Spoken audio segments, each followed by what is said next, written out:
The cameras were ready, the handshakes were firm, and the language, as always, was carefully chosen. Officials stood before microphones and used the words diplomats reach for when they want a moment to feel historic. Stability, de-escalation, a new chapter. A deal had been reached over Lebanon's future, and in the initial reporting, it read like a clear American achievement, a negotiated framework, a step back from the edge, another crisis contained. For a few days, that was the story. Then something curious happened. It wasn't outrage from Tehran.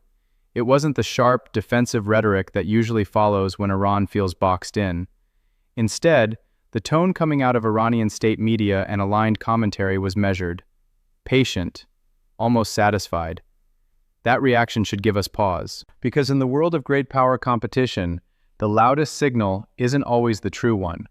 Sometimes the absence of alarm tells you more than the presence of celebration. If this deal genuinely constrained Iran's position in Lebanon, we would expect frustration, pushback, perhaps even rejection. We are not seeing that. We are seeing patience. Which raises an uncomfortable question. What if the side that signed the deal isn't the side that actually benefits from it? This is not a story about who won a negotiation. It's a story about who understands what comes after one. But here's the deeper issue. In the Middle East, the side that signs the deal isn't always the side that benefits from it. To understand how a handshake in Beirut could become a victory in Tehran, we need to understand what actually happened and why it matters. On June 26th, in Washington, representatives of Israel and Lebanon signed a trilateral framework agreement brokered by the United States, formally moving months of negotiation into a structured diplomatic process. The agreement was signed at the State Department by Israel's ambassador to the U.S., Lebanon's ambassador to the U.S., and a U.S. State Department counselor. On paper, it was framed as a breakthrough, a path toward ending a war that had killed thousands and displaced over 1 million people since fighting reignited earlier in the year. The mechanics of the deal are precise, and that precision matters. The agreement describes a sequenced process in which the Lebanese army would restore effective sovereign authority over Lebanese territory, but only pending the verified disarmament of non-state armed groups, a clear reference to Hezbollah. The text explicitly states Israel has no claim to Lebanese territory, with the Lebanese armed forces eventually assuming authority in the south. 2 pilot withdrawal zones were established as an initial test of this sequencing. Crucially, one major actor never sat at the table. Hezbollah was not a party to the agreement and was not present at the negotiations. Yet its posture will determine where the conflict actually goes. Hezbollah's Secretary General publicly called the framework a surrender to Israel, rejecting it as null and void, and declaring the group would not disarm. Washington's stated objective was straightforward: stabilize the border, restore Lebanese state authority, and curb the operating space of an Iran-aligned militia. Israeli officials, however, have signaled they see no urgency in leaving.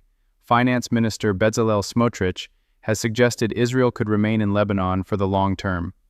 On the surface, this looks like exactly what Washington wanted: a signed framework, a sequencing mechanism, an Iran-backed militia publicly isolated from the table. But that isn't the most important development. Because a deal that depends on disarming a militia that has explicitly refused to disarm is not yet a resolution.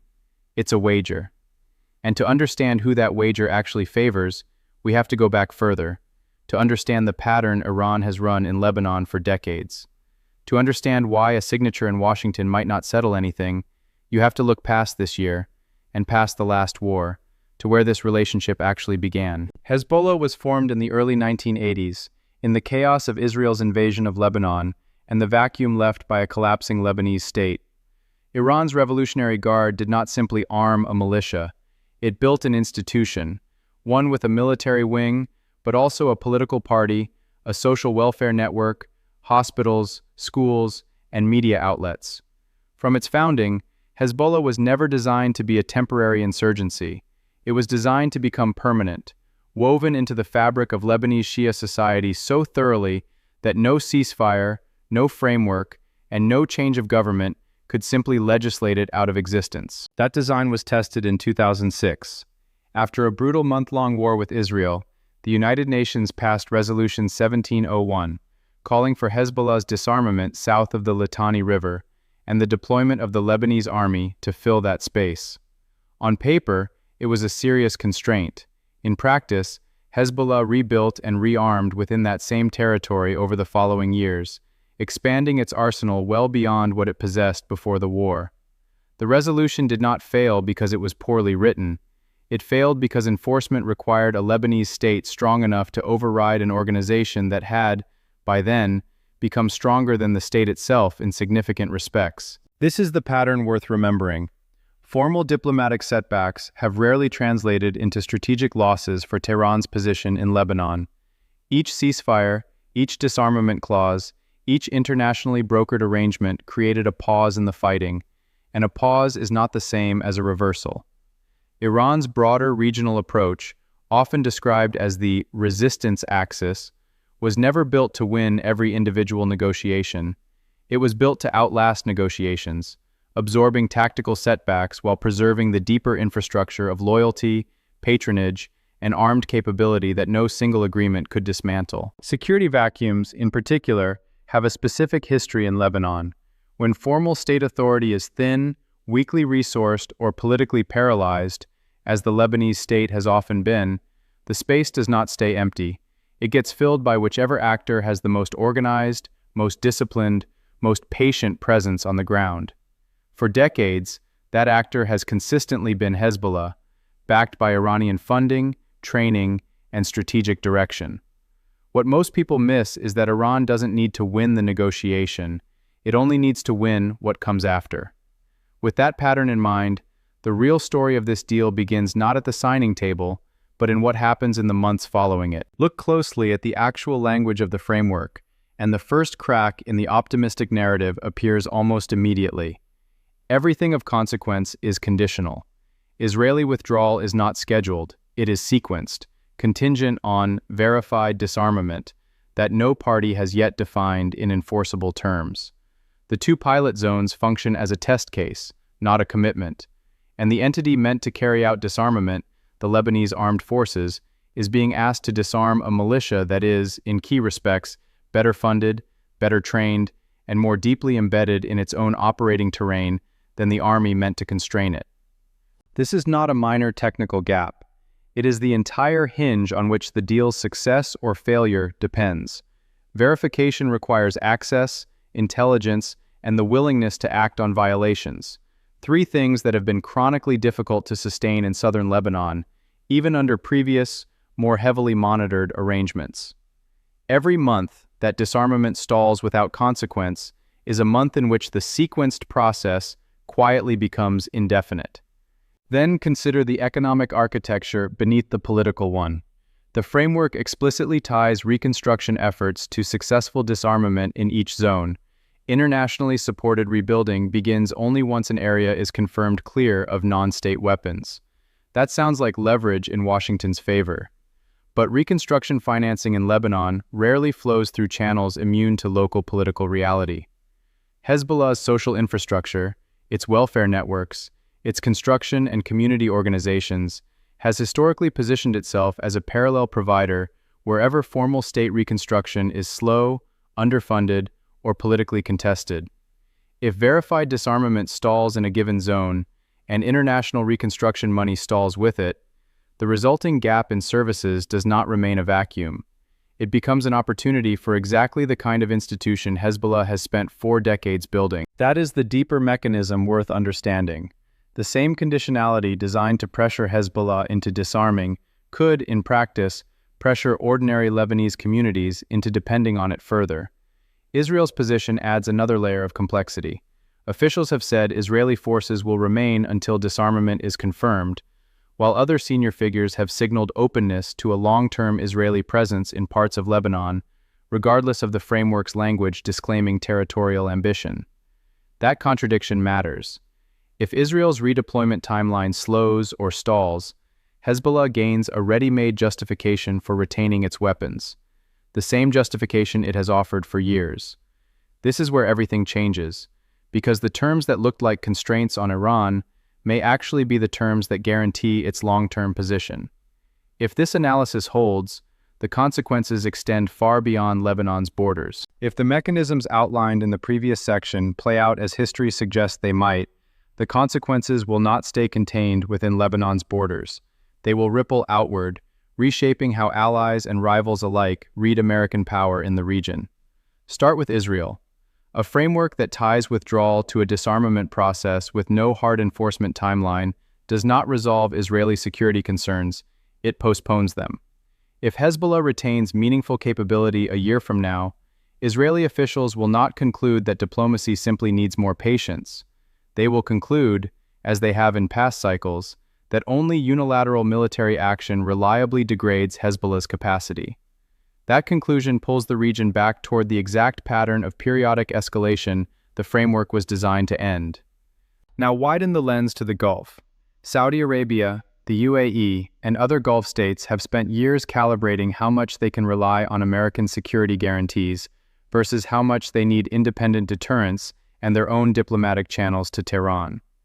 Every case where a U.S.-brokered Middle East framework produces optics without enforcement reinforces a conclusion Gulf capitals have been drawing for years.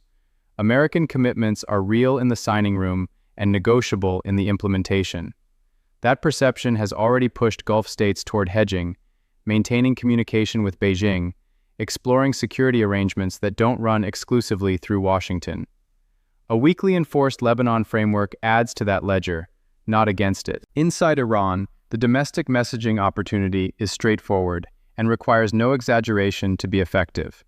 Tehran does not need to claim victory in Lebanon. It only needs to point out, accurately, that despite years of sanctions, military pressure, and direct conflict with both Israel and the United States, its principal regional partner remains armed, politically entrenched, and unwilling to disarm on Washington's schedule. That is a resilience narrative Iranian officials can deliver to a domestic audience without needing to distort the facts on the ground. Globally, the signal is read by more than just regional actors. Russia and China have consistently framed American Middle East engagement as evidence of overextension, significant diplomatic investment producing fragile, conditional outcomes that require continuous American attention to sustain. A framework agreement that stalls in its enforcement phase becomes for Moscow and Beijing one more data point supporting that argument to skeptical audiences in the global South.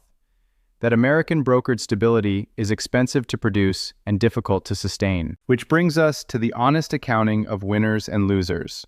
In the short term, Washington wins the optics, a signed agreement, a photographed handshake, language about sovereignty and peace.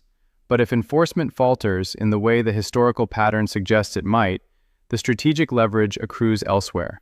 Iran preserves its position at near zero cost. Hezbollah retains its weapons and its domestic legitimacy as the group that refused to surrender. And the burden of managing the next escalation falls back onto Washington and Jerusalem, on terms that have shifted, however subtly, in Tehran's favor.